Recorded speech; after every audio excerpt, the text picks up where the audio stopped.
Ladies and gentlemen, leo tena kwenye Dynamic Podcast tutakuwa tunaongelea kuhusu maisha. Mafanikio ni nini na nini hasa kinaunda mafanikio? Je, kuna tofauti yoyote kati ya utajiri na mafanikio? Sikia mafanikio kwa mtazamo wako, huwa unafikiria nini kwa mara ya kwanza? Kwa mara ya kwanza mafanikio kwanza ni kuwa na uhakika. Sasa mimi nitachukua milioni 10, si kubwa. Labda nafasi fulani hivi nzuri. Unatakiwa usiwasahau hao watu wa chini kule ambao unaweza nikampatia mtu aina hiyo, ni kwamba endelea kutufuatilia hasa katika maeneo ambayo nimeyaweka bayana hapo chini.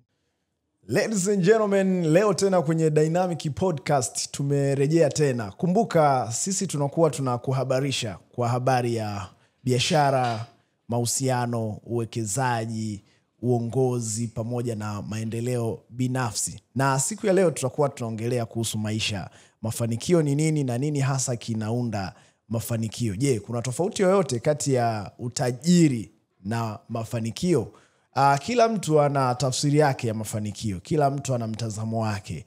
Mafanikio, kuna wengine wanatemu kama vitu, kuna wengine wanatemu kama fedha, kuna wengine wanatemu kama amani. Lakini leo tutakuwa tuna mjadala wa kina kuhusiana ni nini hasa tafsiri sahihi ya mafanikio. Niko na ndugu yangu, my brother from another mother, anaitwa Bikolimana. Huyu ndiye ambaye leo tutachimba kwa pamoja. Nikukumbushe tu, kama ndo mara yako ya kwanza kabisa kunitazama, tafadhali subscribe YouTube ya Dynamic Podcast ili uwe wa kwanza kupata somo jipya kila wakati tunaporuka hewani. My brother, karibu sana. Asante sana. Naona umerejea tena. Mara mwisho tulikuwa tunazungumzia masuala ya maisha ya mahusiano na ilienda vizuri sana. Yeah. Na that time ulikuja umejipanga sana. Sijajua vilikuwa ni vitu ambavyo vinakuumiza au ilikuwaje? Yeah, vilikuwa ni vitu ambavyo vinaniumiza kwa sababu mahusiano yanaumiza of course kwa kila mtu ambaye amefikia umri wa kuwa kwenye mahusiano. Yeah, kwa hiyo ni moment ambazo nilikuwa napitia wakati huo. Ulikuwa unapitia? Yeah. Hivi umeshawahi kupitia kipindi cha kuachwa? Kuachwa inawezekana sio kwenye mahusiano, kuachwa kwenye kazi, kuachwa kwenye maisha tu. Umeshawahi kupitia hisia ya kuachwa? Yeah, nimeshawahi kupitia hisia ya kuachwa hasa kwenye kazi. Yeah, kwenye mahusiano hapana. Ilikuwaje? Kwenye kazi kuna kipindi nilikuwa nafanya kazi katika kampuni moja hivi ambayo inapatikana mkoani Kigoma. Nilikuwa nafanya kazi za chimba mitaro nini. Lakini kwa bahati mbaya niliachishwa kazi katika mazingira ambayo sikutarajia na sikutegemea kama ningeachishwa kazi. Hukutegemea? Yeah. Uligundua nini kwa waajiri na watu ambao wanatoa kazi? Unapoachishwa kazi, wewe ulijifunza nini kutokea pale? Nilijifunza kwamba kumbe siku zote mtu anayekupatia kazi anakuwa na maana kwamba yani katika utendaji wako wa kazi ndio utakaomfanya yeye endelee kufanya kazi na wewe. Okay. Kwa hiyo kuna makosa kidogo yalitokea kibinadamu. Yalitokea kwangu, lakini kwa bahati mbaya nikawa nimepoteza kazi.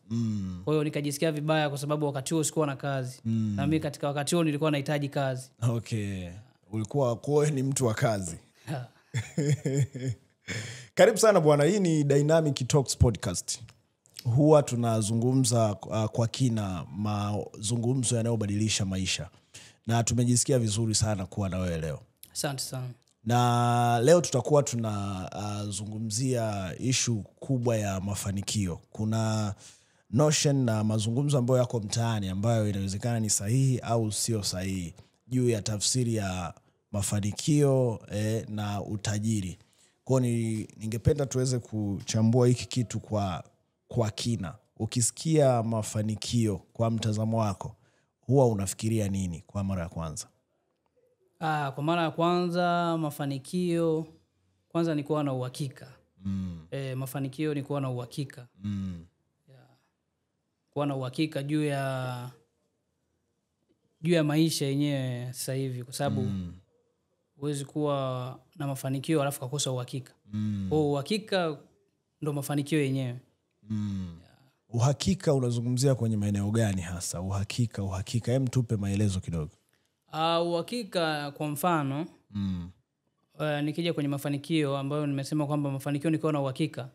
Ni kwamba unajua unapokuwa una uhakika wa kufanya jambo lolote, labda biashara na nini, ukiwa una vyanzo vya kufanya hiyo biashara, basi ni moja pia ya mafanikio, kwa sababu kuwa na uhakika wa kuwa na vyanzo kwanza ni moja hatua moja ambayo unakuwa umeipiga kwenye maisha. Okay.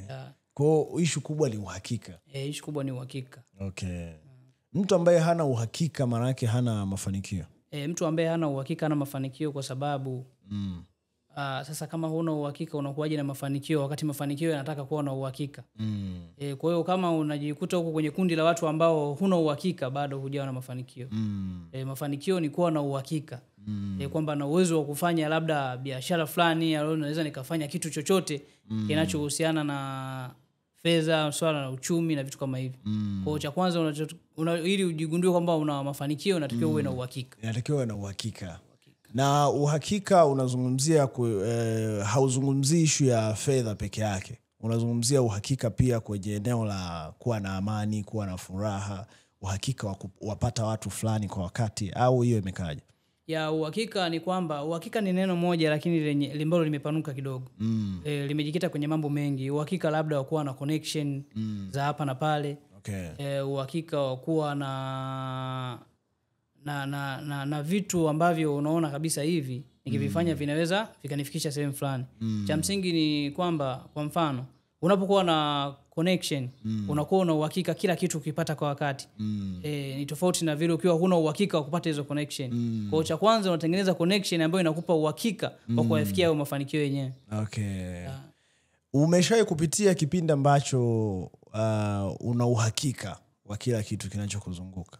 Yaani una uhakika wa kula, una uhakika wa kulala, una uhakika wa kwenda popote, una uhakika wa kufanya chochote? Nimeshafikia hiyo hatua, kwa sababu kuna kazi nilikuwa nafanya. Hiyo kazi ilikuwa inanipa uhakika. Na unajua kama unafanya kazi ambayo inakuingizia kipato ambacho ni cha kukutanisha na connection aina tofauti tofauti. Labda kwa mfano unaweza kuwa unafanya biashara ambayo inasafiri mikoa tofauti tofauti, unakutana na watu tofauti tofauti, unafanya biashara tofauti tofauti. Kwa hiyo pia unakuwa na uhakika kwamba chochote unaweza kukifanya kwa wakati sahihi. Kwa wakati sahihi. Okay. Biko kwa mfano ukipewa 100,000 sasa hivi na mtu ambaye haelewi kitu cha kufanya, kwa haraka unaweza kufanya biashara gani? Cha kwanza kiwango changu cha fedha ndo kitaamua nifanye biashara gani. Kwa mfano nikiwa na 100,000, biashara ziko nyingi sana. Hata 100,000 ni fedha nyingi sana, ambayo kwanza naona ni mtaji mkubwa sana. Unajua uzuri wa mjini hapa kuna shughuli nyingi sana. Na unaweza kufanya umachinga wa vitu vidogo vidogo. Kwa mfano kuuza labda vitu ambavyo yani unaweza kuanza na mtaji wa 100,000 kwa kuuza vitu ambavyo ni vya yani ni vidogo vidogo ambavyo wanafanya watu wengine kama machinga. Kama ushawahi kutembelea maeneo ya machinga, unaweza ukagundua kwamba kuna vitu vingi sana pale. Uje kukutana na mtu ameshika kitu ni kidogo sana, lakini mtaji wake ukipigia hesabu kama 50,000 au laki. Lakini katika ile 50,000 ya kile kitu alichokibeba kinazalisha. Kuna kitu anakipata. Kuna kitu anakipata. Kuna muda hata mimi nilikuwa najiuliza swali hilo, kwamba mara yangu ya kwanza kuingia mjini nilikutana na watu wanafanya biashara mkononi. Alafu nikipiga hesabu ya ile biashara, yani haifiki hata 100,000 ulioitamka sasa hivi. Lakini cha ajabu ni kwamba wanaendesha maisha yao na wanalipa kodi na wanatengeneza maisha yao, na mwisho wa siku kile kidogo unakuja kukuta kimezaa kitu kikubwa. Kwenye kuanzisha biashara huwa nini hasa unakiamini zaidi? Huwa kinachotangulia ni kuwa na fedha au ni kuwa na uthubutu tu wa kuamua kuanza? Cha kwanza kuwa na uthubutu, lakini pia kuwa na msimamo katika kile unachokifanya. Cha pia ni kujua kitu gani unakifanya. Unajua jambo lolote linalotaka kukutoa sehemu moja kukupeleka sehemu nyingine, linahitaji cha kwanza uwe na roho ya uthubutu. Alafu cha pili uwe na moyo wa ujasiri. Alafu cha tatu uwe na uhakika na kile unachokifanya. Kwa hiyo ni vitu vya kuzingatia sana hivyo vitu. Sio issue ya kuwa na hela tu kwamba una uwezo wa kufanya chochote. Hapana, ndio maana watu wengi wana fedha lakini hawajui wafanye nini. Ndio maana muda mwingi wanafuata watu ambao hawana fedha, kutafuta mawazo ya kutafuta namna gani ili fedha zao ziendelee. Okay. Hivi kuna hali fulani hivi nyuma ya kamera tulikuwa tunazungumza, nikapata kitu kikubwa sana cha kujifunza. Kuna watu ambao kimsingi wanaingiza fedha nyingi, wanapata connections na wanapata fursa ya kufanya vitu, lakini tunaona wamefungwa baadhi ya maeneo. Kuna vitu vidogo ambavyo wewe mwenyewe ukivitazama unaona kabisa hapa kuna kitu hakijakaa sawa. Maybe kwa experience yako, kuna spirit au kuna roho yoyote inaweza ikamshikilia mtu ikamzuia kuvuka mstari wa mafanikio? Ya, hiyo ipo. Na hiyo ipo kutokana na kile ambacho mtu anaamini. Kwa sababu labda nikutolee mfano mrahisi. Watu wengi hasa watumishi wa serikali ambao wamezoea kupokea mishahara kila mwisho wa mwezi. Hao ni watu ambao wanaamini katika tarehe fulani kupata kitu kupata kitu fulani. Ni tofauti na wafanyabiashara. Mfanyabiashara ni mtu ambaye yeye kwanza anaamini kwamba kila siku au kila muda anaweza kaingiza fedha kwa muda wowote. Kwa hiyo watu wengi wamekuwa wakikwama kwa kutarajia siku fulani kwamba nitapokea kiasi fulani basi. Kwa hiyo hata akipokea kile kiasi hana uwezo wa kuamua kwamba kile kiasi kizalishi kiasi kingine katika, yani tofauti na ule muda. Kwa watu wengi wamekuwa wakikwama, ndio maana unaweza ukawa unapokea mshahara mkubwa sana. Lakini unapokea mshahara mkubwa, mwisho wa siku unajikuta mpaka unapokea mwingine tayari ile fedha ishaisha. Kwa sababu huna kitu ambacho umekitengeneza ambacho kitaendelea kukuletea fedha mpaka kufikia hatua ile fedha uliokuwa unaipata mshahara ili nyingine imeshapatikana.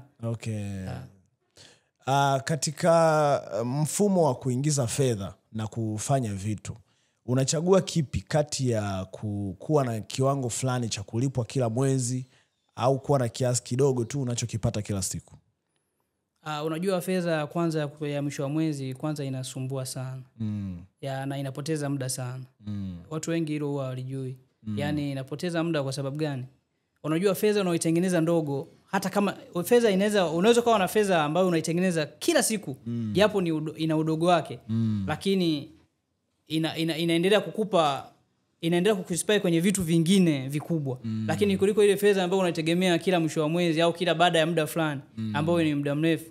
Kwa hiyo muda mwingi kwanza unabweteka kwa akili, unabweteka kifikra, na unashindwa kuwa na confidence ya kufanya vitu vikubwa kwa sababu ya kutarajia kitu fulani. Hiyo.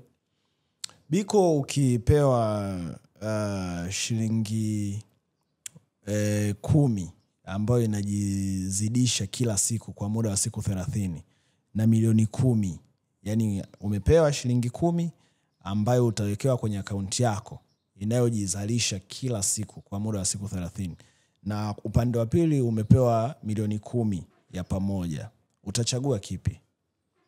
Labda hapo unieleweshe vizuri. Shilingi 10 ambayo itaingia kila mwisho wa mwezi tu basi, baada ya hapo itakata au itakuwa inaendelea? Shilingi 10 ambayo inajiduplicate, inajizidisha kwa muda wa siku 30. Kwa maana kwamba kwa siku ya kwanza utapewa shilingi 10, kwa siku ya pili utapewa 10 mara 10, maana yake itakuwa 100. Kwa siku ya tatu utapewa 10 mara 10 mara 10, maana yake itakuwa buku.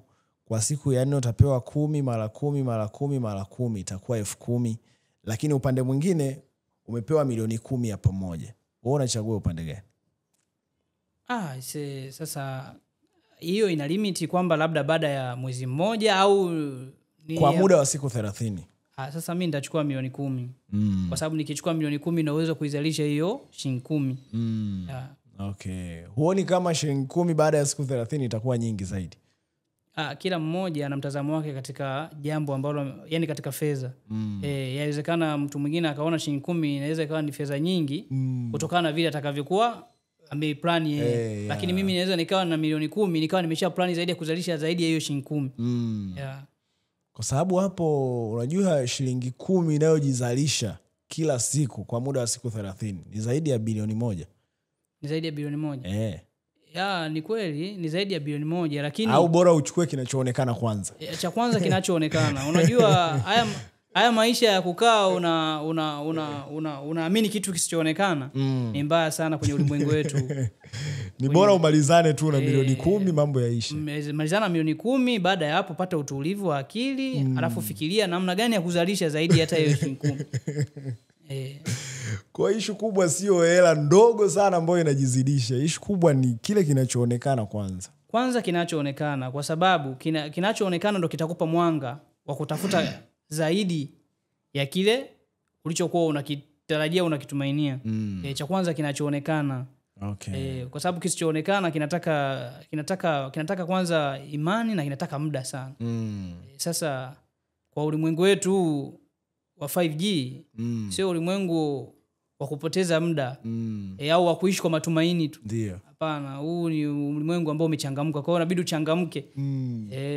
Okay. Kuna mtu mmoja niliwahi kupiga naye story akasema kwamba mara nyingi utajiri umegawanyika katika vipengele vitatu. Alisema kuna kwanza aliniambia kwamba Mr. Shamba kuna vitu vitatu huwezi kuvipata kwa pamoja. Nikatamani kuvijua ni vitu gani. Akaniambia huwezi kupata afya, pesa na muda kwa pamoja. Akanipa maelezo kidogo. Akaniambia kuna watu ambao wana pesa na wana muda wa kuzitumia lakini hawana afya njema. Akasema pia kuna watu wana afya njema, wana muda wa kutosha lakini hawana pesa.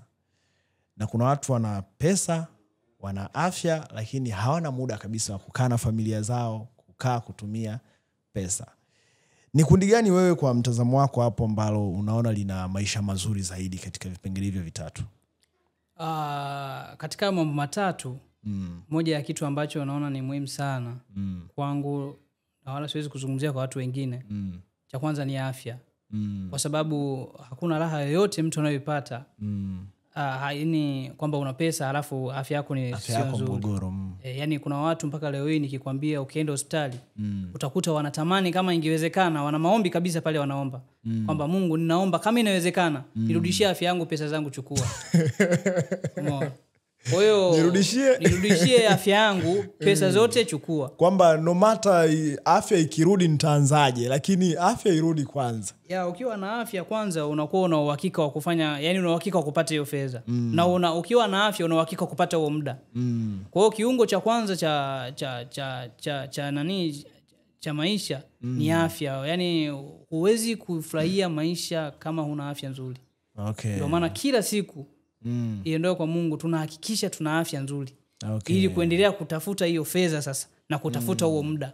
Kwa afya ni kitu cha kwanza. Afya ni kitu cha hata kama huna hata 100. Yani na ndio maana hata baadhi maskini huwa wanakaulia wanasema kwamba afadhali ya mimi nina afya nzuri kuliko wewe tajiri ambaye unashinda vitandani muda wote, hata huoni jua limechomozaje na vitu kama hivyo. Kwa hiyo kuna kitu ambacho Mwenyezi Mungu pekee ndo ametupendelea binadamu. Cha kwanza ni afya, sio fedha. Okay. Kwa sababu huwezi kuonea raha ya kitu chochote ambacho Mwenyezi Mungu amekiumba, au huwezi kufurahia uumbaji wa Mungu kama afya yako ni mgogoro. Kama afya yako ni mgogoro. Kwenye kipengele cha matumizi ya muda hapo unakizungumziaje? Yaani mtu anakuwa ana pesa, ana afya nzuri lakini kazi anayoifanya inambana sana. Hana muda wa kupigia watu simu, kuzungumza na ndugu zake, kulea watoto wake, kukaa na mke wake au mume wake.